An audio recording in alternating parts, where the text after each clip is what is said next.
Halo semuanya, perkenalkan nama saya Mas Luro. Dan dengan saya, Mita Kurnia Cindasahi. Di video ini, kami akan mengajak teman-teman mengenal lebih dalam tentang Paragon Corp, salah satu perusahaan kecantikan terbesar di Indonesia. Bukan hanya dari sisi produk, tapi juga bagaimana komunikasi di dalamnya membentuk budaya kerja yang luar biasa. Semua bermula pada tahun 1985 dari rumah kecil di Tangerang. Nurhayati Subakat, seorang apoteker dengan mimpi besar memulai usahanya dari nol. Meskipun sempat mengalami kebakaran besar yang menghancurkan usahanya, beliau tidak pernah menyerah. Dari ketekunan itu, lahirlah Wardah, pelopor kosmetik halal di Indonesia. Kini Paragon telah menjadi perusahaan kecantikan terbesar di Indonesia dengan lebih dari 14 merek, puluhan ribu karyawan, dan distribusi hingga ke luar negeri. Namun, kekuatannya bukan hanya pada produk, tetapi juga pada cara pemimpinnya berkomunikasi dan memimpin dengan hati.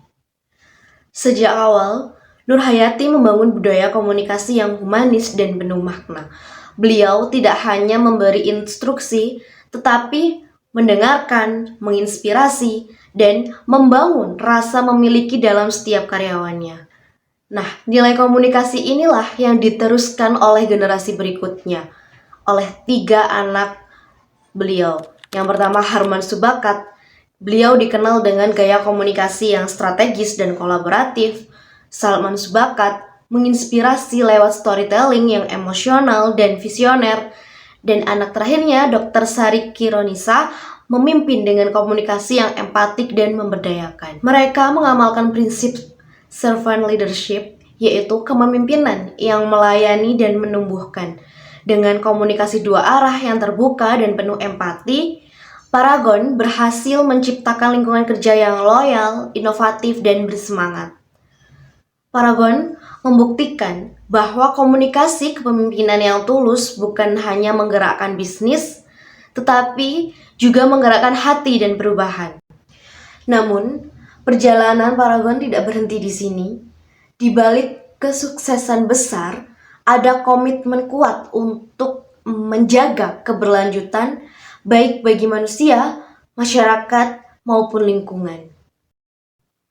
Bagaimana Paragon menjaga keseimbangan antara pertumbuhan, bisnis, dan tanggung jawab sosial?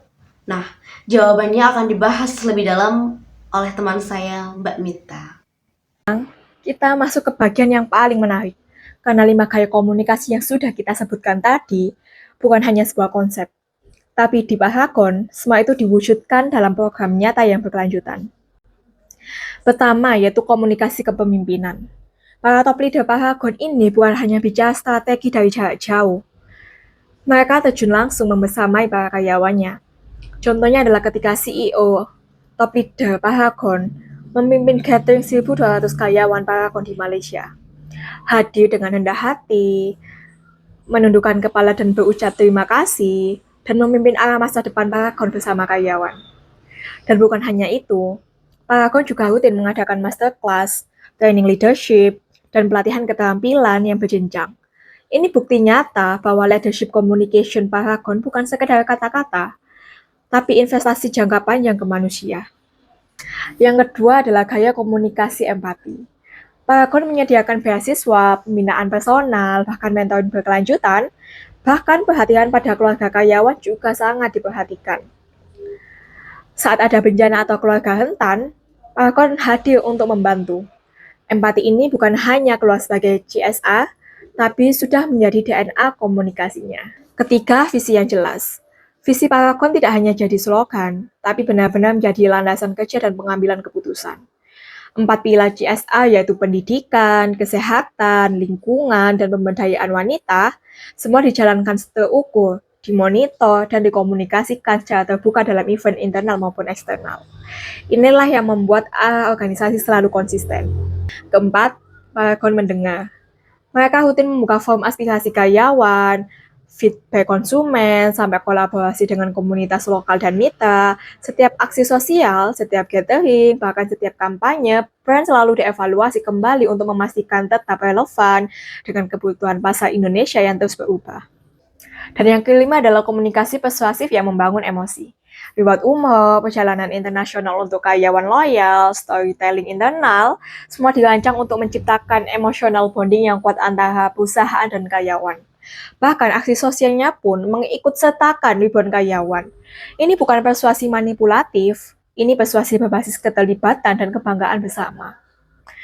Dari 5 gaya komunikasi ini, kita bisa lihat bahwa strategi komunikasi Paragon bukan hanya kuat di permukaan, tetapi sustainable dan hidup dalam sistem program dan budaya kerjanya. Itulah alasan kenapa Paragon bertahan puluhan tahun dan tetap relevan sampai sekarang. Karena mereka membangun bukan hanya brand eksternal, tapi juga membangun manusia, nilai, dan makna di dalamnya. Baik, sekian dari kelompok kami. Terima kasih. Wassalamualaikum warahmatullahi wabarakatuh.